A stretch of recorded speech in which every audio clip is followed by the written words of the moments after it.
आम्हाला तर खूप बरं वाटतंय, चांगलं वाटतंय की आमचे हॉस्पिटलमध्ये अशी प्रक्रिया ही सेकंड टाईम झाली आहे आणि आमचा उद्देश जो होता की मॅक्सिमम लोकांना आम्ही हे उपलब्धी देऊ, मॅक्सिमम लोकांना आम्ही काही ना काही हेल्प करू आणि आता हे तर सर्वात मोठं झालं की त्याच्यामध्ये आपली हॉस्पिटलमध्ये आपण रोजच प्राण वाचवतोय, पण हे दुसरं प्राण दिल्यासारखं असतं आणि आम्हाला खूप चांगलं वाटतंय की आमचा जे उद्देश होता जे हॉस्पिटल चालू करण्याचा आता खूप त्याचा चांगला उपयोग होत आहे आणि सगळेच आमचे स्टाफ आहे, आमचे को ट्रस्टी आहे, सगळेच याच्यामध्ये खूप म्हणजे उल्हासाने काम करतात आणि चांगले रिझल्ट देतात.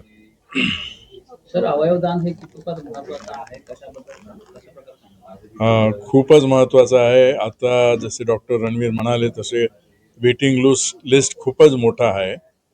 मोर than 60,000 want kidneys, almost 25-30,000 want liver आणि हार्ट ट्रान्सप्लांट वगैरे सगळ्याची खूपच गरज आहे आणि आपण जेवढी हे लोकांना कळवणार की organ donation is the most important donation.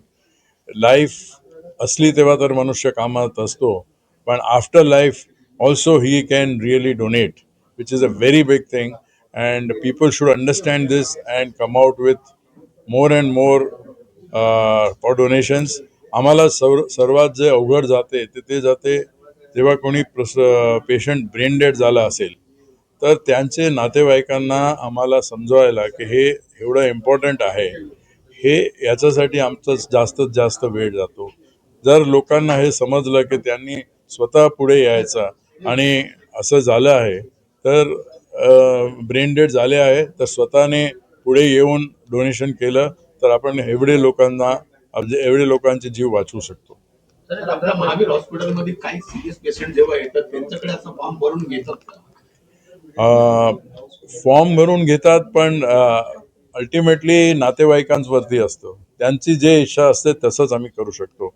म्हणून आम्ही अपील करतो सगळे नातेवाईकांना की आपण सगळे याच्यामध्ये प्रोॲक्टिव्ह व्हा, स्वतःहून या. आपल्याला सगळ्याला ब्लड डोनेशन आपल्याला माहिती आहे, खूप आय डोनेशनचं पण चालू आहे, कॉर्निया डोनेशनचं, पण तसंच ऑर्गन डोनेशनचं आपण ड्राईव्ह केलं पाहिजे आणि सगळ्यांना समजलं पाहिजे याचं इम्पॉर्टन्स काय आहे आणि स्वतःहून पुढे येऊन सांगितलं तर सगळ्यांना खूप चांगलं होणार. एक 33 वर्षीय रुग्ण महावीर जन हॉस्पिटलला 24 तारखे रोजी शिफ्ट झालेला. त्या रुग्णाचा एक गंभीर रस्ता अपघातात मेंदूला खूप मोठी इजा झालेली. त्याची तिकडे बाहेर एक डिकम्प्रेसिव्ह क्रिनेक्टॉमी म्हणून एक सर्जरी करण्यात आली. आणि इथे आल्यानंतर आम्ही जेव्हा क्लिनिकली तपास केला तर आम्हाला आढळलं की ते रुग्णाचे ब्रेनस्टेम रिफ्लेक्सेस ॲब्सेंट आहेत. तर त्या परिणामस्वरूपी आम्ही त्याला ब्रेन डेड डिक्लेअर केलं. त्यानंतर आम्ही नातेवाईकांना त्यांना समजून सांगितलं की यांना तुमचा रुग्ण ब्रेन डेड आहे आणि तुमची जर इच्छा असेल तर या रुग्णाची आपण यांना ऑर्गन डोनेट करू शकतो. तर नातेवाईकांनी काही टाईम घेऊन समजून सगळं प्रोसेस या अतिशय कठीण परिस्थितीमध्ये त्यांनी ऑर्गन डोनेशनची स्वीकृती दिली. त्या परिणामस्वरूपी काल 29 तारखेला आम्ही ZT zonal transplant coordination committee, जी महाराष्ट्र गव्हर्नमेंटची कमिटी आहे, त्यांना सूचित केलं आणि त्यांच्या डायरेक्शनच्या अनुसार वेगळ्या हॉस्पिटल्स इथून प्रत्येक टीम आमच्या हॉस्पिटलला आल्या आणि हार्ट, किडनी,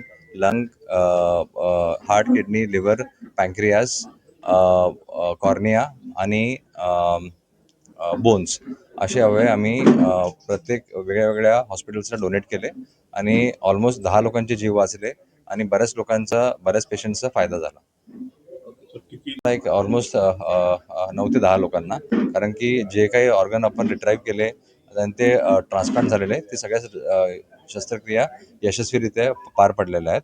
तर 1-2 दिवसामध्ये आपल्याला त्यांचं पोस्ट ऑपरेटिव्ह स्टेटस कळेल, पण आतापर्यंत प्रायमरीली सगळे ऑर्गन्स व्यवस्थित काम करतात. तर 10 लोकांचे जीव वाचले.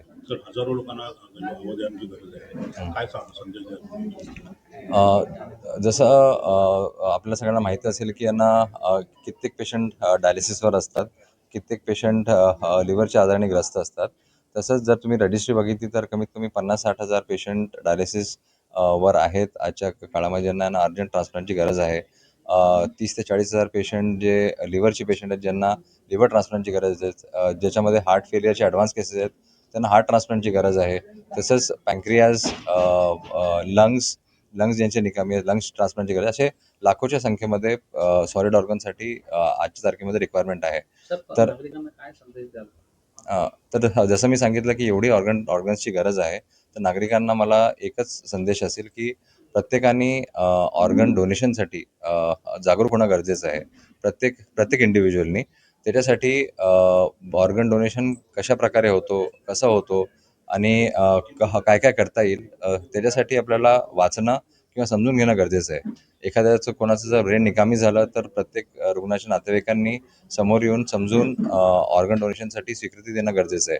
त्याच्यासाठी जे कोणते आपले रिलिजियस लीडर्स आहेत किंवा प्रत्येक कम्युनिटीचे लीडर्स आहेत, नेता आहेत, त्यांनी आणि बाकीचे डॉक्टर्स कम्युनिटी आहे, त्यांनी सगळ्यांनी असे ड्राईव्स ऑर्गन डोनेशनसाठी अवेअरनेससाठी ड्राईव्ह चालवायला पाहिजे आणि जास्तीत जास्त लोकांना अवेअर करायला पाहिजे ऑर्गन डोनेशनच्या महत्त्वाबद्दल आणि ऑर्गन डोनेशनच्या इम्पॉर्टन्सबद्दल.